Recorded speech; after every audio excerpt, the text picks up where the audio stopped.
Xóchitl Gálvez destrozó su propia credibilidad en cuestión de horas. Exigió justicia contra los aliados de Morena con el puño en alto, la voz firme, la cara de indignación perfectamente calibrada para las cámaras. Y luego, casi sin tomar aire, salió a defender al hombre al que la Fiscalía Mexicana acusa de lavado de dinero y vínculos con el crimen organizado. Si eso no te parece una contradicción brutal, suscríbete a este espacio porque aquí lo vamos a desmenuzar hasta que no quede ni una sola pieza en pie. Hay algo que se instala en el estómago cuando ves a un político exigir exactamente lo que lleva años negándole a otros. Una incomodidad física. Como ver a alguien gritar contra el robo con la mano metida en el bolsillo ajeno. Eso es lo que pasó. Y lo que hace este caso devastador no es solo la hipocresía en abstracto, sino los nombres concretos, las fechas, las imágenes, las fotos que ya circulaban desde la campaña y que nadie quiso ver.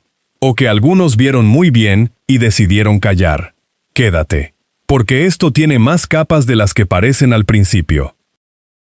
Primero hay que entender el contexto, amigas y amigos, porque sin contexto esta historia parece un simple cruce de declaraciones y aquí no estamos para eso. Xóchitl Gálvez tomó el micrófono para atacar a la presidenta Claudia Sheinbaum por algo muy específico. La acusó de encubrir a políticos de la Cuarta Transformación, de protegerlos, de no querer entregarlos a la justicia estadounidense. El caso más mencionado fue el del gobernador Rubén Rocha Moya, señalado por autoridades de Estados Unidos por presuntos vínculos con el narcotráfico. Gálvez lo puso en términos morales, como si hubiera una línea clarísima entre quienes enfrentan la justicia y quienes la evaden. Esa línea la trazó ella, con sus propias palabras. Y eso es exactamente lo que la va a hundir cuando sigamos contando esta historia. Porque si hay una regla que nunca falla en política, es esta. El que traza la línea tiene que vivir en el lado correcto de ella. Y Gálvez no está ahí. Para suscribirte a este espacio, solo hace falta querer seguir viendo este tipo de casos, expuestos hasta el fondo, sin filtros ni complicidades. Mientras Gálvez pronunciaba sus palabras contra el supuesto encubrimiento morenista, en las redes ya había fotos. Fotos de campaña. Fotos donde aparece Ernesto Rufo Appel, exgobernador de Baja California, hombre vinculado orgánicamente a la estructura del PAN durante décadas, flanqueando o respaldando visualmente la campaña presidencial de la propia Gálvez. Esas fotos no son nuevas. Varios medios las habían señalado. Pero lo que ahora adquiere un peso completamente diferente es lo que significa esa presencia en el contexto de lo que vino después. Rufo enfrenta hoy una orden de aprehensión. La Fiscalía y la Unidad de Inteligencia Financiera lo señalan. El escándalo explotó, y la primera reacción pública de Xóchitl Gálvez no fue guardar silencio, no fue pedir prudencia, no fue esperar los hechos, fue salir a defenderlo. A ese mismo hombre cuyas fotos llevaba pegadas en su campaña. Y quien quiera entender por qué esto importa de verdad, que no cambie este video. Porque hay que detenerse aquí un momento. Gálvez había dicho algo muy concreto sobre el caso Rocha Moya. Algo que se puede buscar, que está grabado, que circula. Dijo, con todas sus letras, que la presidenta está obligada a que sus compañeros de partido, acusados en Estados Unidos, enfrenten la justicia. Obligada. Esa fue la palabra. No sugirió, no recomendó, no matizó. Usó la palabra más dura del diccionario político. Obligación. Y remató diciéndole a la presidenta que el debate no es sobre soberanía ni sobre interferencia extranjera, que eso es una cortina de humo, que el fondo del asunto es entregar a los señalados al proceso judicial. Eso dijo. Ahora guarda esa frase en tu memoria, porque la vamos a necesitar en unos minutos. Suscríbete a este espacio si no quieres perderte lo que viene, porque lo que viene es lo que transforma este caso de una simple pelea política en algo mucho más difícil de defender.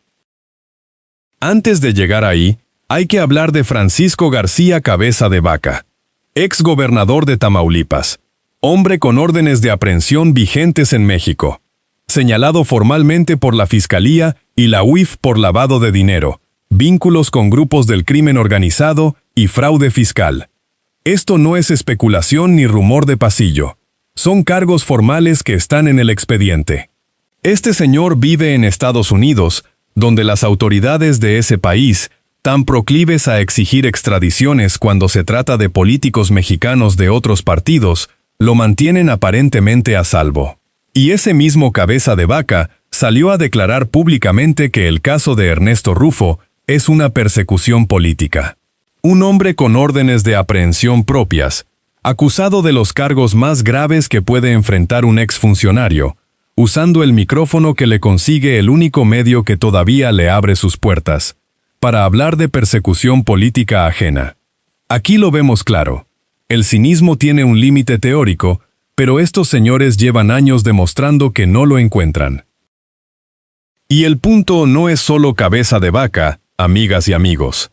El punto es que su declaración no llegó sola. Llegó acompañada de la de Vicente Fox, también saliendo a defender a Rufo, y de la propia Gálvez.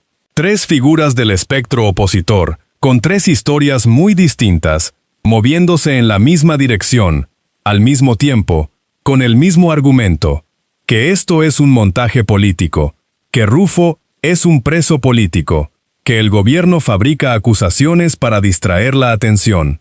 El problema con ese argumento es que tiene un precedente inmediato que lo destruye.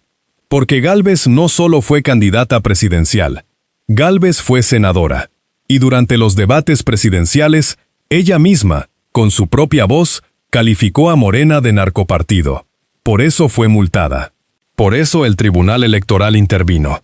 Y ahora ella exige que el sistema judicial respete la presunción de inocencia de Rufo, mientras el sistema judicial mexicano actúa sobre él. Esa frase que guardaste antes, la de la obligación de enfrentar la justicia, ya empieza a arder entre los dedos. Quien quiera seguir de cerca este caso, que se suscriba ahora mismo, porque aquí no vamos a soltar esto hasta que cada contradicción quede expuesta. Hay algo más debajo de todo esto, y hay que nombrarlo. La justificación que los defensores de Rufo están construyendo tiene una estructura muy específica. Dicen que la acusación es una cortina de humo, que el gobierno quiere desviar la atención del caso de Marina del Pilar Ávila, gobernadora de Baja California, a quien Estados Unidos le retiró la visa, y cuyo nombre aparece en audios que la vinculan con grupos criminales. El argumento es, como el gobierno tiene sus propios escándalos, esta acusación contra Rufo es fabricada para empatar el marcador. Ese argumento podría tener cierta coherencia interna si no fuera porque hay una pieza que no encaja. Rufo no cayó por una acusación vaga o repentina. Lo señalan en el contexto de lo que la Fiscalía y la UIF llaman huachicol fiscal, una red de empresas que presuntamente evadía impuestos a través del sistema de importaciones, con dinero que habría fluido hacia campañas electorales y hacia grupos del crimen organizado. Eso es lo que dicen los documentos. Y esa investigación no empezó ayer, empezó hace años. Y Gálvez lo sabe. Todos en ese espacio político lo saben. Por eso la desesperación se nota tanto. Porque la desesperación tiene una forma muy reconocible. No es la calma del que confía en su inocencia. Tampoco es la indignación templada del que pide procedimientos justos. La desesperación se parece más a esto: salir a los medios disponibles, cualquier medio que abra el micrófono, y repetir el mismo mensaje con la urgencia de quien sabe que el tiempo corre. Cabeza de vaca en el único canal que todavía le da espacio. Gálvez en sus redes, con el tono de quien ataca para no tener que defenderse. Fox en sus intervenciones habituales, como si el tiempo no hubiera pasado desde los años en que él mismo tenía el poder y las respuestas. Todos diciendo lo mismo: persecución política. Todos ignorando una pregunta que este caso deja flotando en el aire sin respuesta. Déjanos tu suscripción para que este tipo de análisis siga teniendo el espacio que merece. Ahora, hay que volver a esa frase, la que Gálvez pronunció con tanta convicción. La presidenta está obligada a que sus compañeros de partido acusados en Estados Unidos, enfrenten la justicia. Guarda esa frase. Ahora coloca al lado de ella otra declaración de la misma Gálvez, pronunciada con igual convicción, que la detención de Ernesto Rufo es una persecución política, que hay que defenderlo, que el gobierno lo está usando como chivo expiatorio. Estas dos frases vinieron de la misma boca, con días de diferencia, sobre el mismo tema. Políticos señalados por presuntos vínculos con actividades ilegales. La diferencia entre los dos casos, para Gálvez, parece ser únicamente el partido del señalado. Cuando es de Morena, la ley es la ley y la presidenta tiene obligaciones. Cuando es del PAN, la ley es una persecución. Así de simple, así de documentado. Y esto no es lo peor que hay en este caso, amigas y amigos. Todavía falta la pieza que hace que todo encaje de una manera que resulta muy difícil de ignorar.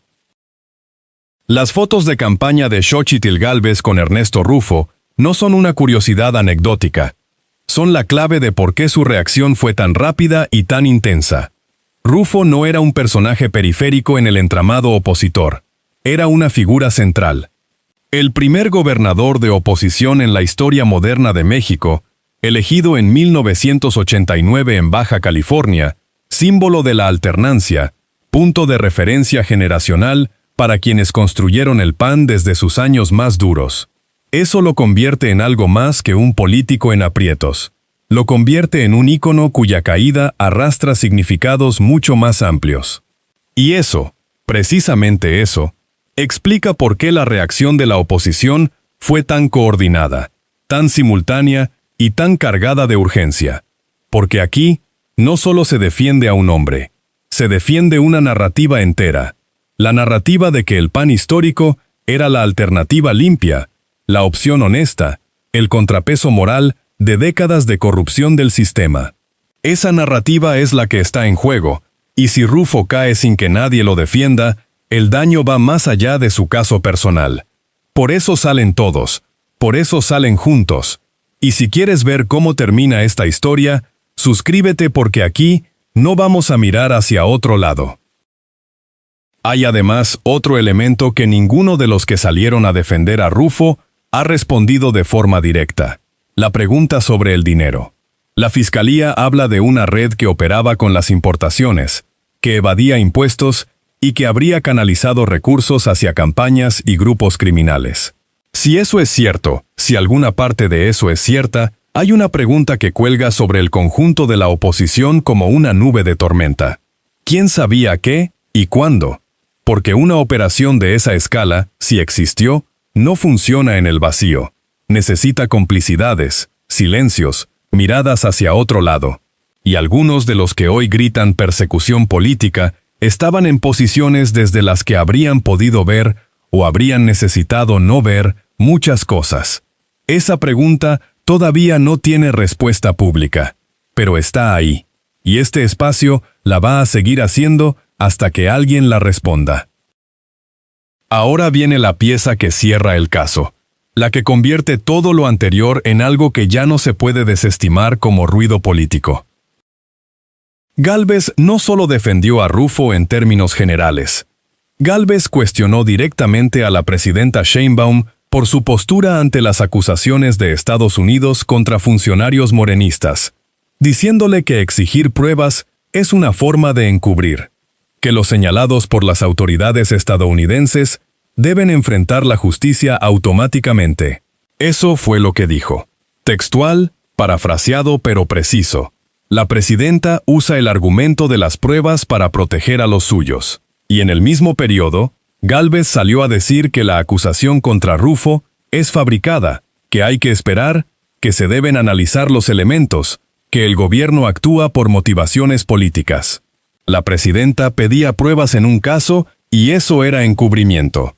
Gálvez pedía análisis en otro caso y eso era defensa legítima de la democracia. El mismo argumento, aplicado en sentidos opuestos según el color del acusado. Eso ya lo conocemos, mis amigos. Y ese cinismo tiene nombre y apellido, doble estándar. Pero hay algo que hace que esto sea más grave que un simple doble estándar, y es que Gálvez llegó a la candidatura presidencial con ese discurso de coherencia moral como su principal activo. Lo vendió, lo repitió en cada debate, en cada entrevista, en cada aparición pública. Y ahora, ese activo quedó expuesto como lo que era: una postura de conveniencia. Las reacciones no se hicieron esperar. Desde el entorno del gobierno, la respuesta fue predecible pero contundente. Señalar la contradicción, exigir consistencia, recordar las declaraciones de Gálvez sobre la obligación de enfrentar la justicia. Pero la reacción más significativa no vino del gobierno. Vino del silencio de muchos dentro del propio espacio opositor, de figuras que normalmente habrían salido a respaldar cualquier ataque contra el gobierno y que esta vez se mantuvieron calladas, o lanzaron mensajes tibios que no comprometían nada. Ese silencio dice más que cualquier declaración. Cuando los tuyos no te acompañan en el momento más ruidoso, algo está pasando por debajo de la superficie que todavía no ha salido a la luz del todo. Y cuando salga, porque siempre sale, este espacio va a estar aquí para contarlo. Quien quiera estar cuando eso pase, que se suscriba, porque estos casos no tienen un solo capítulo. Lo que queda después de ordenar todas las piezas es una imagen muy concreta.